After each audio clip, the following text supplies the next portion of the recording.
किसी भी शेयर का 10 दिनों का औसत वॉल्यूम 1 लाख से कम नहीं होगा। एक एक्सचेंज पर लिस्ट होने पर 10 दिनों का औसत वॉल्यूम 50,000 होगा। शॉर्ट करने की सलाह केवल एफएनओ के शेयरों पर ही दी जाएगी। सर्किट पर बंद हुआ शेयर टीम में शामिल नहीं होगा। 10 रुपए से कम के शेयर पर सलाह नहीं दी जाएगी। फ्री हिट सेगमेंट में एक शेयर ऐसा होगा जिसमें कम से कम नियम लागू होंगे। ध्यान रखें, बिना स्टॉप लॉस लगाए किसी भी शेयर में ट्रेड मत कीजिए। गुड मॉर्निंग, स्टॉक 20 में आपका स्वागत है। मैं हूं संदीप ग्रोवर और इस हफ्ते ये मैच मेरे साथ खेलेंगे नीरज जी। नीरज जी हाय, गुड मॉर्निंग। Good morning. और बजट अब आ चुका है सबके सामने और बजट के जो रिएक्शन है वो भी हमने शनिवार को बाजार में देखे थे, लेकिन उसके बाद जो ब्रोकरेज की रिपोर्ट आ रही है वो काफी बुलिश है। लेकिन देखते पहले कि फिच रिपोर्ट कैसी, यानी कि अंतर्राष्ट्रीय बाजारों के संकेत कैसे दिख रहे हैं। शनिवार को हालांकि हमने उसके ऊपर रिएक्ट कर लिया है। यूएस में हमने देखा था करीब आधे % के आसपास की गिरावट थी। जीडीपी के आंकड़ों से निराशा हुई थी, उसका रिएक्शन हमने आते हुए देखा। लेकिन यूरोपियन मार्केट्स में हमने देखा था आधे % के आसपास की 1% के आसपास की गेंस के साथ ही क्लोजिंग देखने को मिली थी। और एशियन मार्केट्स में दरअसल तेजी देखने को मिल रही है। यूएस में कमजोरी के बावजूद उसमें चाइना का जो एक अनएक्सपेक्टेड रेट कट आया था शनिवार को 25 बेसिस पॉइंट का, उसकी वजह से हम देख रहे हैं कि ज्यादातर मार्केट्स में गेंस देखने को मिल रहे हैं। और एग्जैक्ट निफ्टी ऐसे इंडिकेशन दे रहा है करीब 90 पॉइंट के आसपास की तेजी यहां पे देखने को मिल सकती है। तो सबने लगभग बाजार को इस बजट को थम्स अप दिया है। ब्रोकरेज काफी ज्यादा बुलिश है, एफआईएस ने भी इसे पसंद किया है। तो उस लिहाज से एग्जैक्ट निफ्टी भी ऐसे इंडिकेशन दे रहा है कि जिस तरह से एक अच्छा बजट पेश किया है एफएम की ओर से देखने को मिला है, उसके बाद आज फिर से एक पॉजिटिव रिएक्शन देखने को मिल सकता है। तो जिस तरह से रिएक्शन हमने शनिवार को देखा था, वोल्टाइल सेशन के बाद वो पॉजिटिव क्लोजिंग देखने को मिली थी, आज उसके बढ़िया प्रदर्शन आज बाजारों में देखने को मिल सकता है। तो उस बीच में कैसी रणनीति होगी पहले यही जानते हैं। नीरज जी, क्या 10 के 10 बल्लेबाज होंगे? यहाँ बल्लेबाज पूरी तरह से होंगे और एसजीएक्स निफ्टी में जो तेजी दिख रही है इसको आप आधा कर लीजिए क्योंकि सैटरडे भी इसमें डिस्काउंट होगा। लेकिन फिर भी तेजी का माहौल रहेगा। खासतौर पर हाई बीटा स्टॉक्स पे आपको रनअप मिलेगा। तो सेलेक्टर्स पूरी तरीके से बल्लेबाजी फोकस के साथ आज उतर रहे हैं। आप किस क्या स्ट्रेटजी? देखिए, बजट में काफी सारी ऐसी चीजें हैं जो कि पॉजिटिव हैं, सबने पसंद किया है बजट को। लेकिन कुछ एक ऐलान ऐसे भी थे जो कि कुछ पर्टिकुलर कंपनीज के लिए नेगेटिव थे, खासतौर पर आईटी जैसे स्टॉक में हमने देखा था सैटरडे को भी बड़े जो कट्स हैं वो देखने को मिले थे। और कुछ खराब खबरें जहां पे हैं वहां पे हम बिकवाली भी करके चलेंगे, लेकिन ज्यादा फोकस बल्लेबाजी की ओर रहेगा क्योंकि बजट दरअसल काफी सबकी जो उम्मीदें हैं उसके ऊपर खरा उतर के आया है। मोस्टली जनरली जो एक्सपेक्टेशन थे उसके लिहाज से शुरुआत कहां से करेंगे आप? शुरुआत ऑयल मार्केटिंग कंपनीज के साथ करना चाहेंगे संदीप। और बजट खत्म होने के मुश्किल से थोड़ी देर के बाद आप देखिए इसमें प्राइसिंग बढ़ा दी गई। एचपीसीएल और बीपीसीएल दोनों में सेलेक्टर्स खरीदारी सलाह दे रहे हैं। पेट्रोल डीजल कीमतें बढ़ाई गई। अब ये एक तरीके से पूरा बैलेंसिंग एक्ट हो गया कि क्रूड और डॉलर जिस हिसाब से मूव करेगा कंपनियां उसी हिसाब से अपनी कीमतें बढ़ाएंगी और 3 रुपए तक की बढ़त की। इसके साथ ही एटीएफ की कीमतों में भी 8% की तेज बढ़ोतरी की गई है। तो सेलेक्टर्स का ऐसा मानना है कि अब कोई राजनीतिक दबाव नहीं है सरकार के ऊपर और कंपनियां लगातार अपने को मार्केट के साथ बैलेंस आउट करती हुई चलेगी। तो सेलेक्टर्स को लगता है कि इनके लिए पॉजिटिव खबर आज की डेट में हो सकती है। 635 का टारगेट एचपीसीएल में लॉन्ग करके चलना चाहिए और 616 के आसपास स्टॉप लॉस लगाएं। वहीं भारत पेट्रोलियम में आपको 765 के टारगेट के साथ 740 पे स्टॉप लॉस लगाना चाहिए। संदीप, आईओसी का आपने छोड़ा है तो उसके साथ हम शुरुआत करना चाहेंगे। जैसे आप कह रहे हैं कि पेट्रोल डीजल के प्राइस में जो इजाफा है वो किया गया है, स्टीप हाइक यहाँ पे देखने को मिली है। 3 रुपए के ऊपर के जो दाम है उनमें यहाँ पे बढ़ोतरी की गई और एटीएफ के प्राइसेस में भी 8% के आसपास की बढ़त गई है। 11 बार हमने देखा है कि लगातार जो कट्स हैं वो दरअसल पेट्रोल डीजल के प्राइसेस में देखने को मिले। तो उसके बाद अब यहाँ पे पहली बार जो बढ़ोतरी है वो दरअसल देखने को मिली, जो कि हमें लगता है कि इन कंपनीज के लिए काफी ज्यादा पॉजिटिव है। क्योंकि अगर आपने देखा हो तो एक तरफ इन्होंने Q3 में जो कीमतें हैं उसको कम किया था और साथ ही साथ जिस तरह से क्रूड के प्राइसेस नीचे आए थे, बड़े इन्वेंट्री लॉसेज दरअसल इन कंपनियों ने वहन किए थे। अब अगर यहाँ पे क्रूड के प्राइसेस बढ़ रहे हैं तो एक तरफ इनके प्राइसेस बढ़ेंगे, दूसरी ओर इनके जो नंबर्स हैं उसमें इन्वेंट्री लॉसेज हैं वो शायद इन्वेंट्री गेन्स के तौर पर देखने को मिलेंगे अगर क्रूड के प्राइसेस इन्हीं लेवल्स के आसपास स्थिर रहते हैं। तो उस लिहाज से बड़ा पॉजिटिव है इन कंपनीज के लिए। हमें लगता है कि इलेक्शन के बाद यहाँ पे फिर से इंटरेस्ट लौट सकता है। इसकी सबसे बड़ी ऑयल मार्केटिंग कंपनी आईओसी, उसमें आप तेजी करके चलें। 345 का टारगेट होगा, 326 के आसपास का आपको स्टॉप लॉस भी रखना चाहिए। लेकिन इसके साथ साथ प्राइवेट स्पेस में एसआर ऑयल जैसे प्लेयर्स वो भी काफी एक्टिव है ऑयल मार्केटिंग में। तो उस लिहाज से उनके लिए भी बहुत बड़ी अच्छी खबर है। 3 रुपए के आसपास के जो हाइक्स हुए हैं और एटीएफ के प्राइसेस बढ़ाए गए हैं उनके लिए बहुत बड़ा पॉजिटिव हो सकता है। तो 112 का टारगेट लेके एसआर ऑयल में भी खरीदारी करें। 106.50 के आसपास का आपको स्टॉप लॉस भी रखना चाहिए। इसी के साथ वक्त है मिस्टर डिपेंडेबल स्टॉक्स जानने का।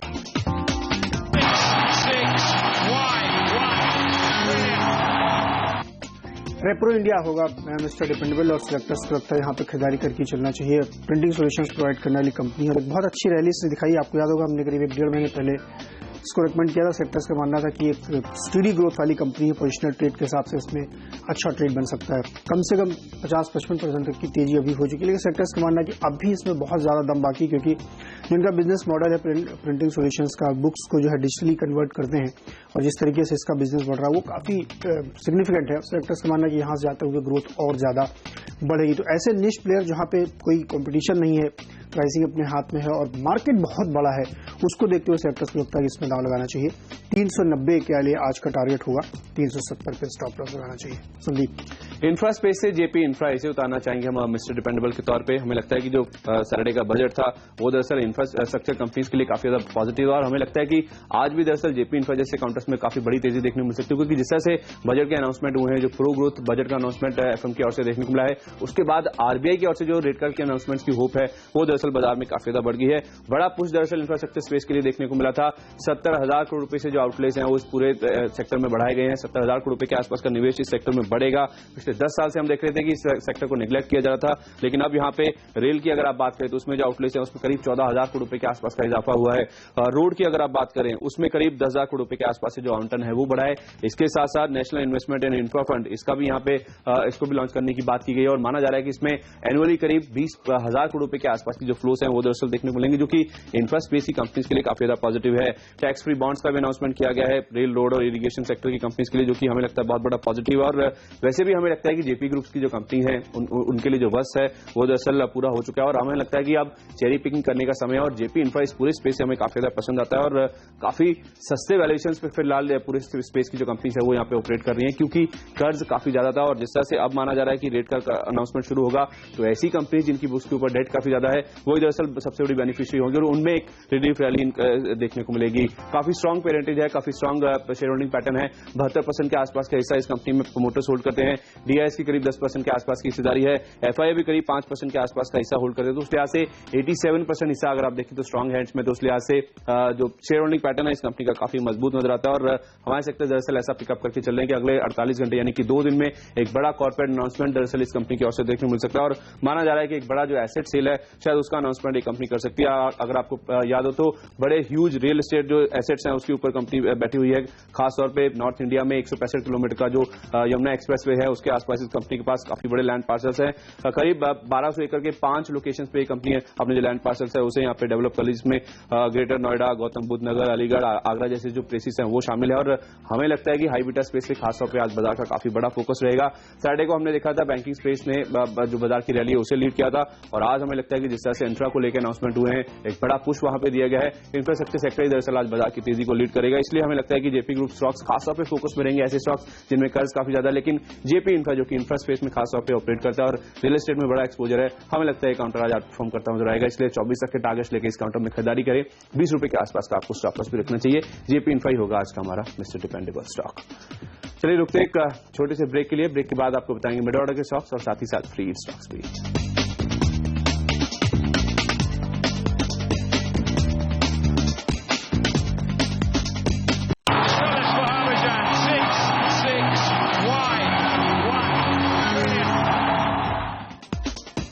मिड ऑर्डर के स्टॉक्स में 2 फाइनेंशियल कंपनी लेंगे, एनबीएफसीज हैं जो एल&टी फाइनेंस और श्रीराम ट्रांसपोर्ट और सेक्टर्स करता है, दोनों में ही खरीदारी करके चलना चाहिए। बजट में एक बड़ा अहम ऐलान आया कि जो सिक्योरिटाइजेशन एक्ट है उसके तहत इन कंपनियों को माना जाएगा और उसका एक बड़ा फायदा ये होगा कि जो भी इनका लोन एनपीए में जाएगा या जो डिफॉल्ट करेंगे उनकी प्रॉपर्टी अटैच करने का इनको अधिकार होगा, ये इस बजट में ऐलान किया गया। तो ये दोनों ही कंपनियों को काफी बड़ा फायदा होगा, क्योंकि जो अगर आप एनबीएफसी हैं और इस तरीके के राइट्स नहीं है आपके पास तो बड़ी दिक्कत होती थी रिकवरी में।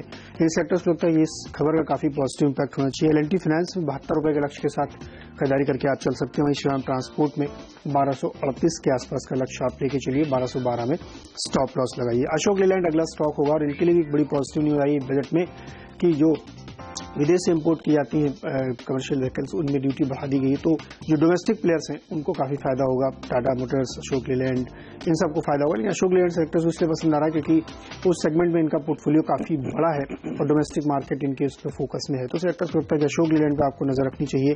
बजट के दिन यानी शनिवार को भी स्टॉक में एक रैली देखने को मिली थी, लेकिन सेक्टर्स को लगता है कि खबर काफी बड़ी है और सरकार की तरफ से जो पुश दिया जा रहा है उसका फायदा इसको ज्यादा होगा। 75 के टारगेट के साथ इसमें खरीदारी करें, 68 के आसपास स्टॉप लॉस लगाएं। है। संदीप, एक्सिस बैंक के साथ शुरुआत करना चाहेंगे और फोकस यहाँ पे बल्लेबाजी पे रहेगा। आपने देखा बजट के बाद कितने बढ़िया मूव्स इस काउंटर में देखने को मिले थे। दरअसल जो सबसे बड़ा अनाउंसमेंट इस कंपनी के लिहाज से आया था वो ये था कि एफडीआई या तो फिर एफपीआई और एसबीआई के बीच में जो अंतर था, जो फंजिबिलिटी थी, उसकी यहाँ पे बात की गई है। वो अंतर, वो जो फर्क है, वो उसको खत्म करने की बात की गई है। वो दरअसल एक्सिस बैंक के लिए काफी बड़ा पॉजिटिव है। ये दरअसल इसलिए क्योंकि 49% के आसपास की एफआई की होल्डिंग है, जो कि फिलहाल कैप के ऊपर पहुंच चुकी है, और 3% के आसपास का एफडीआई निवेश है दरअसल इस कंपनी में। अगर यहाँ पे एफडीआई और एफआई का जो अंतर है उसे खत्म किया जाता है तो जाहिर सी बात है कि एफआईएस के पास यहाँ पे काफी बड़ा रूम होगा खरीदारी करने के लिए, क्योंकि 74% तक पूरा जो टोटल खरीदारी है वो दरअसल की जा सकती है। और अगर ऐसा होता है करीब 22% के आसपास की और यहाँ पे खरीदारी एफआईएस की यहाँ पे देखने को मिलती है और उनके पास ये ऑप्शन आता है, तो जाहिर सी बात है कि एमएससीआई इंडेक्स में इस स्टॉक को निकाल दिया गया था। इसके दोबारा वहां पे शुमार होने की जो चांसेस है वो यहाँ पे नजर आएंगे, जिसकी वजह से हमने देखा था सैटरडे को भी बड़ा मूव इस काउंटर में देखने को मिला था। और हमें लगता है कि जो मोमेंटम है, जो खरीदारी है, वो आज इस काउंटर में जारी रहेगी। इसलिए 631 का टारगेट लेकर इसमें खरीदारी करके चले। 601 के आसपास का आपको स्टॉप लॉस भी रखना चाहिए। एमसीएक्स, जिसमें हमने तगड़े मूव आते हुए देखे, 13% के आसपास की गेंस वहां देखने को मिले थे। आज हमें फिर से लगता है कि जो इस काउंटर में जो मोमेंटम है वो जारी रहेगा। एफएमसी का सेबी में मर्जर होता हो जाएगा तो जाहिर सी बात है कि जो रेगुलेटरी एनवायरमेंट है वो इंप्रूव होगा। प्रोमोटर्स बदल चुके हैं, जो निवेशक हैं वो काफी नामी इन्वेस्टर्स हैं और लगातार अपनी जो हिस्सेदारी है वो इस कंपनी में बढ़ा रहे हैं। और इस कंपनी का भी अपने जो नए प्रोडक्ट्स हैं, इनोवेशन है, उसके ऊपर नजर है। आगे चलते शायद ऑप्शन की ट्रेडिंग भी शुरू हो सकती है, तो वॉल्यूम्स में बड़े पैमाने पर यहाँ पे जो बढ़त है वो देखने को मिल सकती है। और स्टॉक अभी भी अपनी जो लाइफ हाई है वहां से करीब 30% के आसपास के यहाँ पे डिस्काउंट पे ट्रेड कर रहा है। तो ज्यादातर जानकारों का, एक्सपर्ट्स का ऐसा मानना है कि यहाँ से अच्छे खासे मूव्स इस काउंटर में अभी भी देखने को मिल सकते हैं। इसलिए इसमें भी पॉजिटिव भी लेके चलें। 1250 का टारगेट होगा आज के लिए। 1166 के आसपास का आपको स्टॉप लॉस भी रखना चाहिए। इसके साथ साथ हिंडाल्को मेटल स्पेस है, सेक्टर को ऐसा लगता है कि सैटरडे को जो पीपल्स बैंक ऑफ चाइना की ओर से जो एक अनएक्सपेक्टेड रेट कट आया है 0.25% का, वो दरअसल एक बहुत बड़ा पॉजिटिव है मेटल स्पेस के लिए। तो एक सेंटीमेंट के लिहाज से हिंडाल्को के लिए हमें लगता है पॉजिटिव खबर है। इसलिए 157 का टारगेट लेकर इसमें खरीदारी करें। 149 के आसपास का आपको स्टॉप लॉस भी रखना चाहिए। और आइए अब जानते हैं फ्री हिट स्टॉक्स।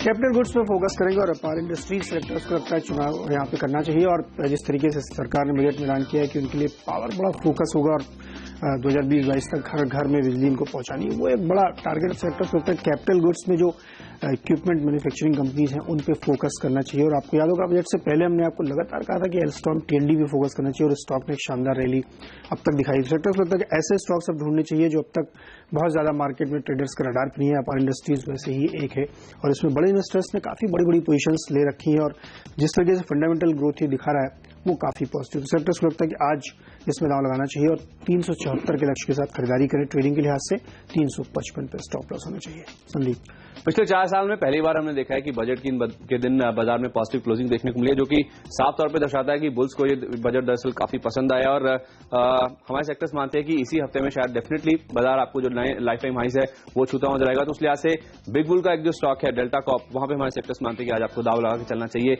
यहाँ पे आप खरीदारी करके चल सकते हैं। इनफैक्ट गेमिंग और कसिनो स्पेस में अगर आप देखें तो लार्जेस्ट और इनफैक्ट एकमात्र कंपनी है जो कि लिस्टेड कंपनी है। और बजट के महीने में, फरवरी महीने में अगर आप देखें तो राकेश झुनझुनवाला ने इस कंपनी में 92 रुपीज प्रति शेयर के आसपास करीब 11 करोड़ रुपए के आसपास की जो एडिशनल खरीदारी है वो करी और अब वो करीब 3.5% के आसपास की हिस्सेदारी यहाँ पे होल्ड करते हैं। और बजट में जिस तरह से टूरिज्म के ऊपर फोकस था, जो वीजा ऑन अराइवल की फैसिलिटी है उसे 43 देशों की जो बात पिछली बार के बजट में की गई थी उसे अब एक्सटेंड करके 150 देशों तक एक्सटेंड कर दिया गया। और 3 ऐसे शहर हैं खासतौर पर इंडिया में जिसमें मुंबई, गोवा और दिल्ली शामिल है, जहां पे टूरिस्ट का सबसे ज्यादा फुटफॉल देखने को मिलता है। और गोवा में इस कंपनी का सबसे बड़ा एक्सपोजर है ही, और उसके साथ साथ मुंबई के पास जो दमन है वहां पे भी इस कंपनी का काफी बड़ा एक्सपोजर है। तो उस लिहाज से यहाँ पे टूरिस्ट का काफी बड़ा फुटफॉल देखने को मिलता है। तो ये एक बहुत बड़ा पॉजिटिव है इस कंपनी के लिए। इनफैक्ट हमें लगता है कि ये काउंटर आने वाले समय में मल्टी बैगर भी हो सकता है और हमारे सेक्टर इस कंपनी को लेकर काफी ज्यादा बुलिश है। और हमारे सेक्टर से यहाँ पे दरअसल ऐसा पिकअप कर रहे हैं कि दमन में इस कंपनी का जो कसिनो है वो दरअसल इस महीने का जो एंड है वहां पे उसकी शुरुआत देखने को मिल सकती है,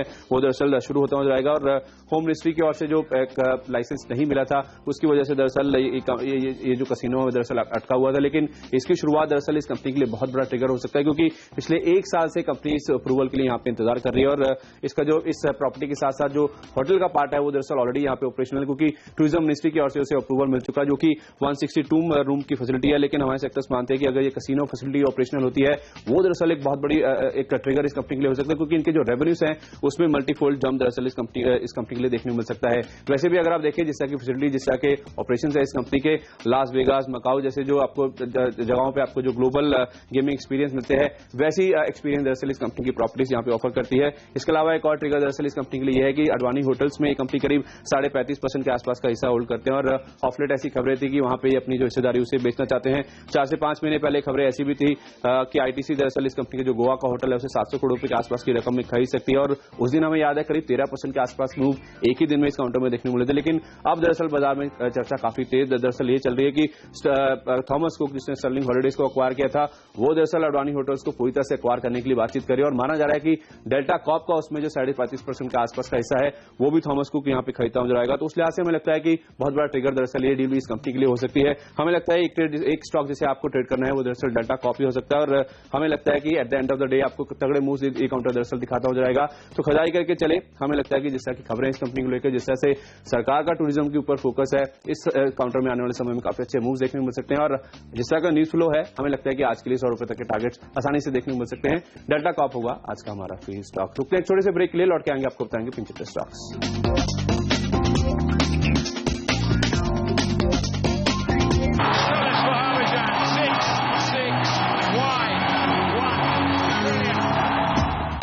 ब्रेक के बाद आपका स्वागत है। वक्त है पिंच हिटर स्टॉक जानने का। इन्फ्रास्पेस पे अपना जो फोकस है वो जारी रखेंगे। IVRCL पिंच हिटर में सबसे पहला स्टॉक होगा जहां पर हमारे सेक्टर्स में आते हैं आपको खरीदारी करके चलना चाहिए। काफी बड़े यहाँ पे ऐलान किए गए बजट में 17,000 करोड़ रुपए से जो आउटफ्लो है वो बड़ा है।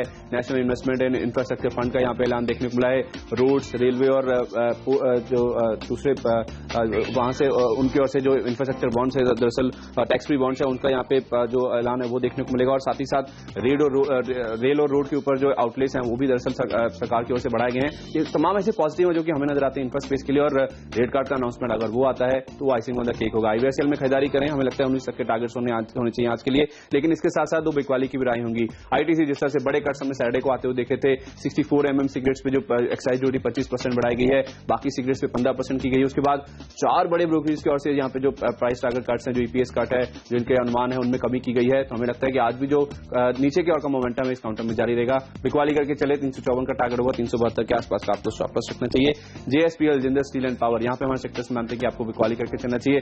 दरअसल ऐसी सोर्सेज के हवाले से खबरें आ रही है कि जो पहले फेज में जो 4 ब्लॉक्स की जो आवंटन हुए थे, ये ऑक्शन हुए थे, उसमें खासतौर पर गारे पालमा 2, 3 और 4, जो 2 और 3 इनके हाथ लगा था 108 रुपए के आसपास प्रति टन की बोली इन्होंने लगाई थी। उसकी प्राइसिंग को लेकर काफी ज्यादा कंप्लेंट्स आ रही, तो उसके ऊपर सरकार दोबारा से विचार करिए। तो अनसर्टनी है उसको लेकर, तो उसको बाजार पसंद नहीं करता, इसलिए हमें लगता है कि बिकवाली करें। 192 का टारगेट होगा आज के लिए, 202 के आसपास का आपको स्टॉप लॉस भी रखना चाहिए।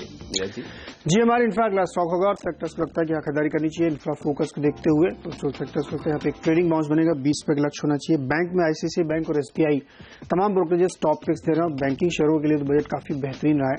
ICICI बैंक में भी वैसी तेजी नहीं बनी जिस तरह की बननी चाहिए। सेक्टर्स लगता है यहाँ पे खरीदारी करके चले। 360 का लक्ष्य इसके लिए होगा, 343 पे स्टॉप लॉस और स्टेट बैंक में 312 का टारगेट और 299 का स्टॉप लॉस लगाना चाहिए। पूरी टीम पे एक बार नजर डाल लें आपके पास, तो यहाँ पे पूरी तरीके से खरीदारी फोकस है। ऑयल मार्केटिंग कंपनीज ने दाम बढ़ाए तो इसलिए BPCL, HPCL में खरीदारी करके चले। रेप्रो इंडिया, डिजिटल इंडिया का फायदा इसको मिलेगा, वहां पे खरीदारी करके चले। और जो सर्विसाई एक्ट के तहत लाया गया NBFCs को, उसका फायदा L&T फाइनेंस और श्रम ट्रांसपोर्ट को मिलेगा। वहीं ड्यूटी बढ़ाने का कस्टम ड्यूटी तो एक्साइज उसके अशोक लेलैंड को फायदा होगा। अपार इंडस्ट्रीज कैपिटल गुड्स में फोकस है। पावर फॉर ऑल के लिए सेक्टर्स को लगता है कि वहां पे नजर रखनी चाहिए आपको। ICICI बैंक और SBI बैंकिंग के टॉप पिक है तमाम सारे ब्रोकरेजेस के बजट के बाद, तो खरीदारी करके चले। और इंफ्रा के लिए GMR इंफ्रा पे फोकस करना चाहिए, तो पूरी तरीके से बल्लेबाजी पे फोकस। हमारी टीम पे भी नजर डाली है। 8 बल्लेबाज और 2 गेंदबाज से हमारी टीम में। शुरुआत हमने भी एक ऑयल मार्केटिंग कंपनी और साथ ही साथ SR ऑयल के साथ किया था। पेट्रोल डीजल के साथ साथ ETF के जो प्राइस है उसमें स्टीप यहाँ पे बढ़त की गई है, तो उसका इंपैक्ट इन कंपनीज में पॉजिटिव साइड पर देखने को मिलेगा। JP इंफ्रा स्पेस में जिस तरह के अनाउंसमेंट देखने को मिले हैं और साथ ही साथ जो एक कॉर्पोरेट अनाउंसमेंट इस कंपनी से हो सकता है, कुछ बड़े एसेट सेल की उम्मीद बता करके चल रहा है, तो उस लिहाज से हमें लगता है बड़े मूव इस काउंटर में देखने को मिल सकते हैं। एक्सिस बैंक, FDI और FI के बीच में जो अंतर है वो खत्म किया गया है, तो उस लिहाज से FI अब शायद ज्यादा खरीद पाएंगे और शायद MSCI इंडेक्स में भी फिर से ये कंपनी शामिल हो सकती है, तो उसका इंपैक्ट कहीं ना कहीं इस काउंटर में देखने को मिलेगा। एफएमसी और सेबी के जो मर्जर की बात की गई थी बजट में, उसका भरपूर फायदा एमसीएक्स को मिला था। हमें लगता है मोमेंटम आज भी जारी रहेगा। हिंडाल्को अगला काउंटर था जहां पे हमें लगता है कि चाइना में जो एक रेट कट का अनाउंसमेंट हुआ है शनिवार को, जो अनएक्सपेक्टेड था, उसका पॉजिटिव साइड पे इंपैक्ट इस काउंटर में देखने को मिलेगा। और फ्रीट के तौर पे हमने डेल्टा कॉप को उतारा था। टूरिज्म पर सरकार का फोकस है और दमन की जो कसिनो है उसको माना जा रहा है कि शायद इस महीने के अंत तक अप्रूवल मिलेगा, वो शुरू हो जाएगी। मल्टीफोल्ड जंप यहाँ पे रेवेन्यूज में देखने को मिलेगा, इसलिए इस काउंटर में हमें लगता है मल्टी बैगर मूव्स देखने को मिल सकते हैं। आईवीआरसीएल इंफ्रास्पेस पे फोकस था और जैसा कि अनाउंसमेंट हुए हैं, रेट कट अगर हुआ तो उसका फायदा यहाँ पे देखने को मिलेगा। लेकिन आईटीसी एक बड़ा लूजर था, यहाँ पे सिगरेट्स पे जो एक्साइज ड्यूटी बढ़ी है उसका खामियाजा देखने को मिला। और जेएसपीएल इनके जो गारे पालमा 4, 2 और 3 ब्लॉक्स हैं, शायद उसके ऊपर दोबारा से सरकार विचार करे, क्योंकि कुछ प्राइसिंग को लेकर कंप्लेंट्स है, तो उसका खामियाजा शायद स्टॉक भुगतेगा, इसलिए बिकवाली करने की राय आज जेएसपीएल पे दी थी हमारे सेक्टर्स में। चलिए इसी के साथ संदीप और मुझे दीजिए इजाजत, लेकिन आप कहीं मत जाइए क्योंकि ब्रेक के तुरंत बाद सीएनबीसी आवाज पर हर्षद और अनिल लेके आएंगे मार्केट काउंटडाउन। वहीं सीएनबीसी बाजार पे होगा मॉर्निंग टिकर। नमस्कार।